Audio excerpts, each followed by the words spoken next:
예, 11시 22분 지나고 있습니다. 시장의 변동성이 설진하고 이제 커질 거라고 생각했는데 롤러코스터가 상당히 심합니다. 네, 지수도 그렇고 종목도 그렇고 어떻게 보면 약간 리스크온 분위기로 가는 것 같아요. 성장주들이 반도체 혹은 뭐 로봇, 오늘도 보면 그런 제약바이오 이런 쪽으로 종목 찾기가 있고요. 지수에 대한 걱정은 또 한편에 있는 그런 상황입니다. 오후장 터닝포인트에서 그런 질문들 던지고 전략 세우겠습니다. 유니스토리 자산운용 김장렬 투자전략본부장 오셨고요. 유한타증권 스마트채널 팀 김동공 차장님 함께합니다. 어서 오세요. 네, 안녕하십니까. 네. 자, 오후장 포인트 하나씩 살펴보도록 하겠습니다. 첫 번째는요. 예, 그러게요. 무역전쟁과 관세 얘기로 해서 시장이 출렁출렁하고 있는 거죠. 그리고 아직도 이제 막 시작이고 진행 중인데 시장은 또 뭐 좀 안도하는 것도 같고 해서 복잡합니다. 심내가. 김장렬 본부장님. 네. 일단 관세 부분은 어떻게 보고 대응을 해야 될까요? 네, 관세는 크게 염려를 단기적으로 하실 필요는 없을 것 같습니다. 그래요? 예. 일단은 캐나다하고 멕시코가 하루 만에 보류했잖아요. 예. 그거는 결국은 쉬운 상대를 대상으로 스몰 윈을 했다. 그 메시지가 그 중국한테 갔는데 그렇죠. 중국이 10% 매기고 중국이 어저께 장중에 자기네들 카운터 어택을 했죠. 근데 잘 보세요. 중국이 한 것이 미국에 영향을 줄 만한 핵심을 건드리진 않았고요. 두 번째 그것이 시행이 10일입니다. 아직 여유가 있어요. 예, 그래서 큰 이슈는 아닐 것 같습니다. 그렇다고 안심하라는 것이 아니고 미국의 트럼프는 트레이드 워를 원하는 게 아니고 트레이드 딜입니다. 우리 입장에서는요. 아이러니한 얘기입니다만은 미국이 그 앞쪽에 중국하고 유럽하고 해서 계속 이렇게 주고받고 눈치 작전 여러 가지 주고받고 땡기고 이러는 과정을 거친 다음에 한국으로 오는 것이 낫습니다. 한국은 준비할 시간이 있죠. 지금 정부도 제대로 작동을 안 하고 있는데 어차피 맞을 보편 관세 가능성은 있습니다만은 지금 중국까지 이니셜 반응으로 봤을 때는 지나치게 공포에 떨 필요는 없다라고 말씀을 드릴 수 있겠습니다. 확실히 이제 경험이 쌓이는 거예요. 1기 때 트럼프 때는 뭐 시장 충격이 뭐 트럼프가 될 줄도 몰랐고 그죠? 그다음에 심격이 훨씬 강했지만 이번에는 학습 효과가 좀 있는 거죠. 시장이 거기에 이제 적응해가고 있는 겁니다. 김동공 차장님은 어떻게 생각하세요? 지금 본부장님 얘기하신 것처럼 관세 우려는 일단 어느 정도 흡수된 걸로 보시는지 그렇다고 하면 이제 또 주목해야 될 변수는 무엇인지. 시장의 영향력은 이제 좀 계속해서 단기적으로 있지 않을까 싶기는 합니다. 근데 좀 긴 호흡에서 본다면 결국 시장이 적응하지 않을까라는 생각들을 일단 좀 하고 있는데요.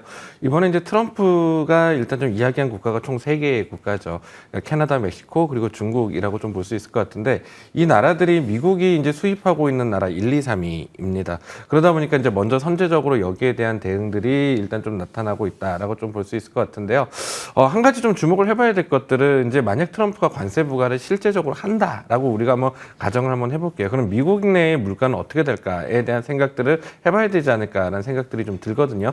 미국에서는 지금 현재 이 관세 충격에 대한 것들을 이제 조금 생각을 해보면은 결국 이거는 물가가 되고 결국 금리가 되는 것이 됩니다.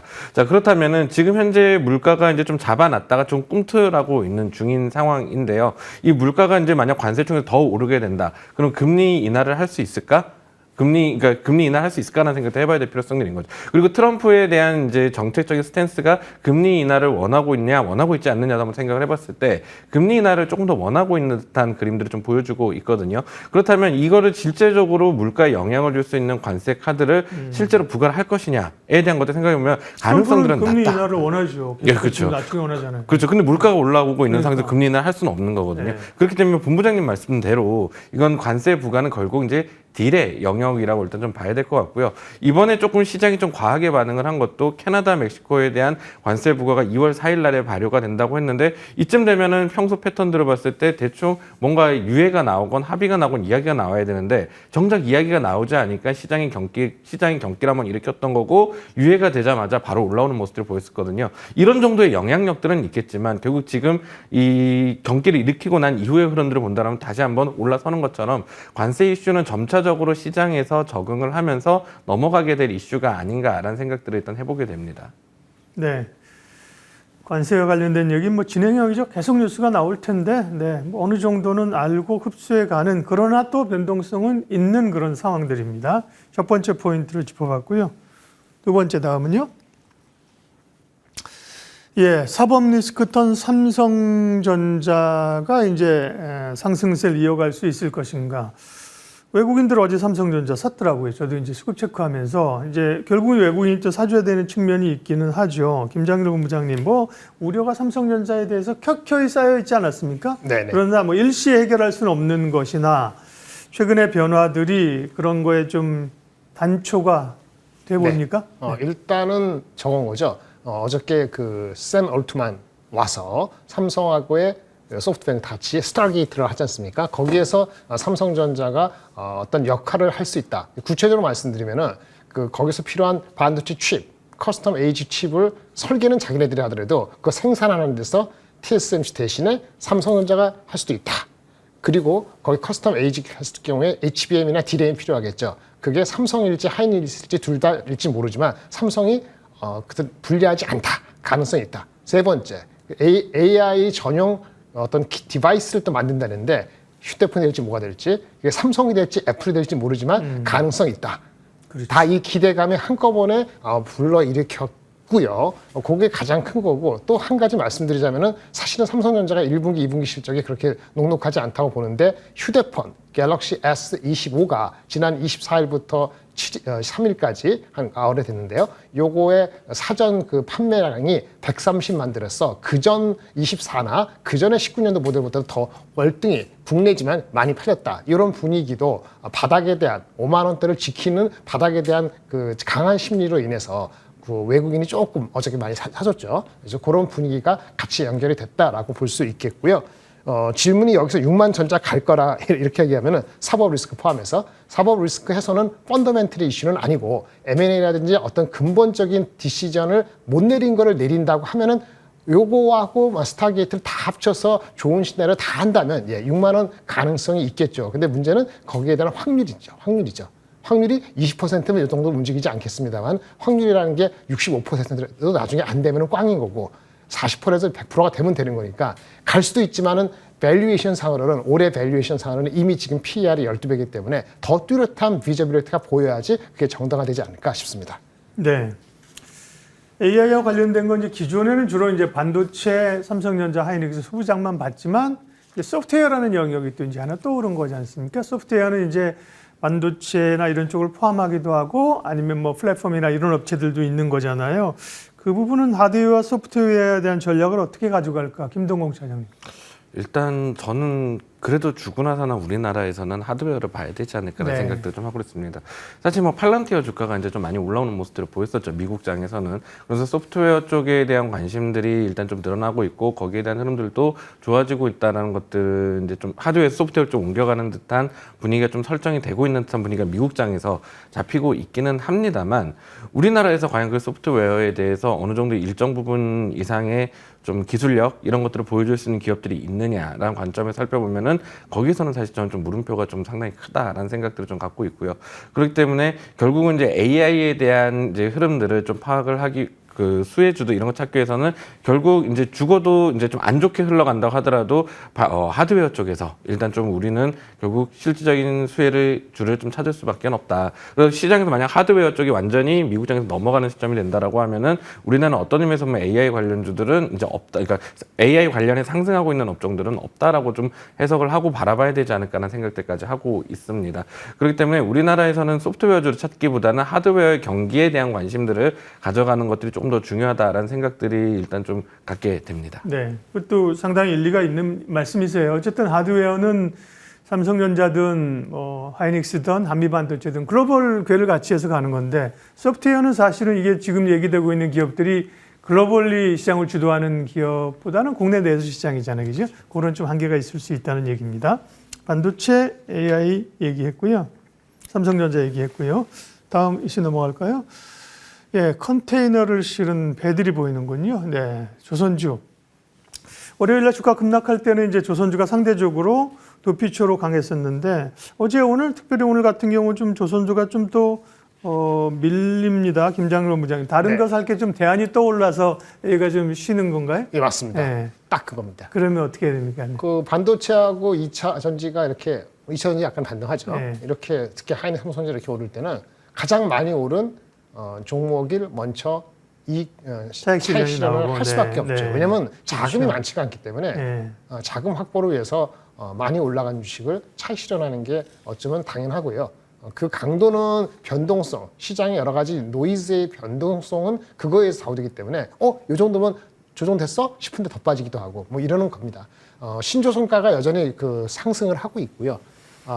다만 뭐 1분기 실적이 어떻게 될지 그거는 또 봐야 되는데 반도체는 많이 빠졌고 여기는 너무 많이 올라갔다 이런 개념이 들고 최근에 보면은 조선 같은 경우도 밸류에이션을 할 때 말이죠. 26년 또는 27년 그다음에 과거 2007년, 2008년도 피크일 때의 PBR 밸류에이션을 원형해서 이렇게 목표 주가를 상향하는 추세가 빈번하게 나오는 거 봤을 때는 단기적으로 그런 고점 인식을 할 수 있습니다. 그래서 적정한 비중을 얼마나 가져가느냐 이거의 이슈라고 보여지고요. 펀더멘트 사이에 요즘 일주일 사이에 특별히 올라갈 것도 내려갈 것도 없는데 과했다? 좀 빠진다. 이렇게 이상으로 의미를 두기는 좀 어려울 것 같습니다. 하나오션이나 이런 거 많이 올랐잖아요. 그죠? 기자재 그렇습니다. 쪽도 뭐 엔진 쪽도 많이 올랐는데 일단은 기대감들이나 이런 것들을 상당히 반영했다. 예. 그러니까 뭐 지금 입장에서 사실은 없는 분들 잡긴 그렇고 뭐 조정하면 좀 매수는 해볼 만하겠네요. 그죠? 그렇죠. 예. 다만 이렇게 주가 많이 올 때 하나오션 같은 거 다 좋잖아요. 목표주가 상했는데 네. 하나오션도 뭐 일부 기사에서는 뭐 부채가 많다 이런 얘기를 해요. 네. 하나오션은 원래 부채가 많았던 거고. 한참 옛날 대우조선이랑 때 알잖아요. 그렇죠. 예. 그러니까 이렇게 계속 가야 되는 예. 거니까 사업에서 부채 이슈가 갑자기 불거질 건 없고 목표 주가를 많이 올리다 보니까 거기에 대한 노이즈가 있다. 이렇게 이해하시면 좋을 것 같습니다. 그럼 지금으로서는 중립적으로 보고 그런 상황이 조금 좋아지고 조정을 좀 받고 나거나 다시 조선주로서 관심이 올 때쯤이면 안 갖고 계신 분들이 탑픽은 뭐지? 많이 빠졌을 때 네. 들어갈 수 있는 타이밍이죠. 네. 일부. 그랬을 때 선호하시는 종목은 뭐죠? 종목이요? 네. 일단은 하나오션이 일부가 있는데 많이 올라갔기 때문에 네. 뭐 삼성중공업이나 현대미포조선도 나쁘지 않다고 보고요. 상대적으로 현대중공업을 미리 갔다는 측면. 그렇죠. 네, 그래서 변동성이 크다는 측면에서는 예. 우선순위에서 조금 빚은 것 같고 예. 현대미포하고 하나오션, 삼성중공업의 적절한 믹스 정도. 하나보다는 삼성중공업, 현대미포를 먼저 하고 하나오션은 조금 더 조정을 받는다면 접근하는 이런 우선순위를 두는 것이 어떨까 싶습니다. 오케이, 좋습니다. 조선주. 오늘은 뭐 방산주 얘기하지 않습니다만 조선 방산 뭐 상당히 또 견조한 섹터이죠. 네. 다음 보겠습니다. 오장 터닝 포인트 다음은요. 예. 자동차와 2차 전지, 2차 전지와 자동차. 여기가 이제 고민이 있는 지점이죠. 2차 전지는 사실 트럼프 취임 이후에 IRA나 보조금 이런 거 확정이 안 된 사실 리스크가 남아 있고 자동차는 관세 얘기 나올 때 일단 영향되는 게 또 자동차잖아요. 오늘은 이제 또 2차 전지가 이렇게 반등이 나옵니다. 어떻게 해석해야 될까요, 차장님? 네, 사실 질문지를 처음 받고 지금 팔까라는 단어에서 상당히 좀 고민을 좀 많이 했었는데요. 사실 지금 현재 시점에서의 주가들이 좀 쉽지는 않을 거라고 생각을 하고 있긴 합니다. 근데 조금 긴 호흡에서 본다면 매입 시점을 이제 매수 시점들을 좀 타진을 해야 될 시기가 아닌가라는 생각을 하고는 있습니다. 특히나 자동차 쪽에서는 좀 그런 생각들을 하고 있는데요. 일단 지금 최근에 주가가 조금 안 좋고 관세의 영향력들을 많이 받는 것들이 일단 실제로 보면 자동차라고 좀 볼 수는 있을 것 같은데 실제 우리나라 수출에서 한 20% 정도가 자동차가 들어가 있고요. 그리고 그중에 상당 부분이 일단 좀 미국 시장으로 가고 있기 때문에 아직까지 한국에 대한 이야기가 없기는 합니다만 한국에도 관세를 이제 매긴다라고 했을 경우에 지금 우리나라 분명히 타격을 입을 수는 있습니다. 그런데 그럼에도 불구하고 일단 좀 이런 이슈 속에서 불구하고 좀 관심을 가져야 된다라고 좀 생각을 하는 이유는 뭐냐면 이번에 관세 경쟁에서 이제 좀 나왔던 국가들을 살펴보면은 결국 멕시코, 캐나다가 일단 속해 있거든요. 이 나라들이 이제 미국의 자동차를 생산하는 기업들의 전초기지 역할들을 합니다. 그렇기 때문에 뭐 GM이나 이제 포드 같은 경우도 캐나다와 이제 멕시코에서 자동차를 생산을 해서 미국으로 넣는 역할들을 하고요. 일본의 이제 도요타, 혼다 역시도 마찬가지인 역할들을 하는 곳이 그 두 곳이거든요. 그런데 현대차 같은 경우는 멕시코, 캐나다에 대한 익스포저가 거의 없습니다. 그리고 그나마 있다라고 볼 수 있는 것들이 기아의 멕시코 공장이 있는데 거기에 투싼을 기아에서 이제 좀 그 기아 멕시코 공장에 생산을 하는 물량들이 일부 있거든요. 네. 그렇다면 관세 부과가 되었을 경우 사실상 경쟁사들 대비해서 훨씬 더 좀 유리한 위치를 좀 위엔 위치를 점할 수 있습니다. 미국의 판매원이 현대기아차의 한 70에서 80% 정도는 미국 현지 공장들을 통해서 이제 생산을 해낼 수가 있거든요. 때문에 이제 이 관세 이슈에 의한 주가 하락이 나왔을 경우 나중에 이것들이 좀 부각이 될 수 있다고 보고 있고요. 그래서 자동차들은 거기서 좀 관심을 좀 가져야 되는 게 아닌가 싶고 SK온을 비롯한 이제 LG에너솔루션도 마찬가지로 미국의 현지 공장들이 좀 많은 상태이기 때문에 관세 이후의 모습들을 조금 한번 좀 우리가 긍정적으로 지금 단기적으로 주가가 좀 흔들릴 수는 있겠지만 네. 이후의 흐름들은 조금 지켜봐도 될 가능성도 이제 좀 끼가 있는 그런 섹터가 아닐까라고 볼 수 있을 것 같습니다.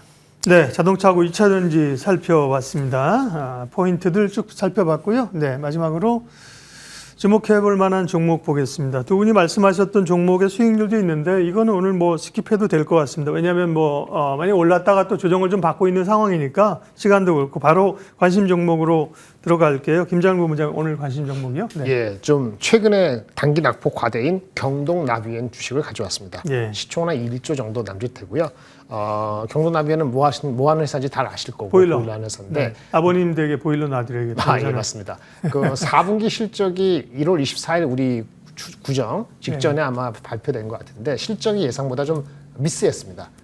매출 기준 한 10%, 영업이익 기준 그보다 좀 덜 미스했는데 기대치가 워낙 높아서인지 반응이 아주 안 좋았어요.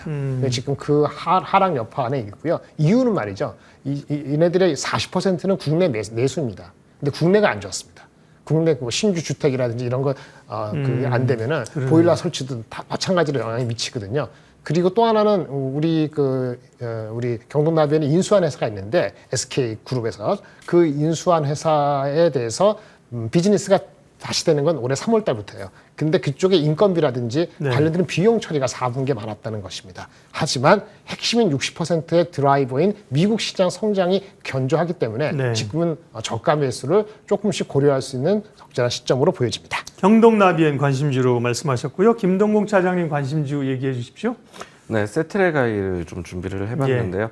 사실 지금 미국이랑 중국이랑 우주 경쟁들이 일단 지금 조금 나오고 있는 상태인 거죠. 그래서 트럼프 임기 내에서는 일단 이제 달에 이제 유인 탐사선을 이제 보내겠다는 얘기 나오고 있고요. 그리고 이제 트럼프의 가장 큰 지지자로 볼 수 있는 머스크 역시도 일단 스페이스X 우주 기업을 이제 좀 운영을 하고 있습니다. 때문에 좀 관세 경제에서 좀 자유롭고 시장이 계속해서 이슈가 불 수 있는 섹터가 무엇인가를 봤을 때 약간 좀 우주항공 분야가 좀 들어오지 않을까 하는 생각도 좀 갖고 있고요. 그래서 국내 우주 분야에서 좀 입지를 갖추고 있는 종목들을 좀 살펴보면은 위성 제조에서는 세트레가이, 하나 시스템, 한국 항공우주가 들어올 수 있을 것 같고 발사체에서는 하나 에어로스페이스 가 들어올 수 있을 것 같긴 한데요. 이 세트레가이를 제외한 기업들 같은 경우는 우주 산업이 전체 사업 부분에서 차지하는 비중들이 그렇게 크지는 않습니다.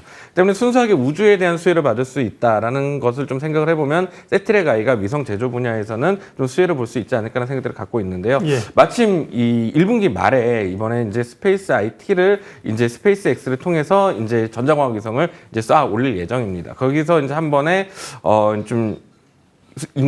관심을 좀 받을 수 있을 것이라는 생각들이 좀 들고 있기 때문에 한번 1분기 동안 한번 좀 관심을 가져봐도 될 하나의 종목이 아닐까라고 생각이 들어서 준비를 해봤습니다. 예, 오늘 오후장 터닝포인트 김장렬 본부장, 김동공 차장 두 분 함께했습니다. 고맙습니다. 감사합니다.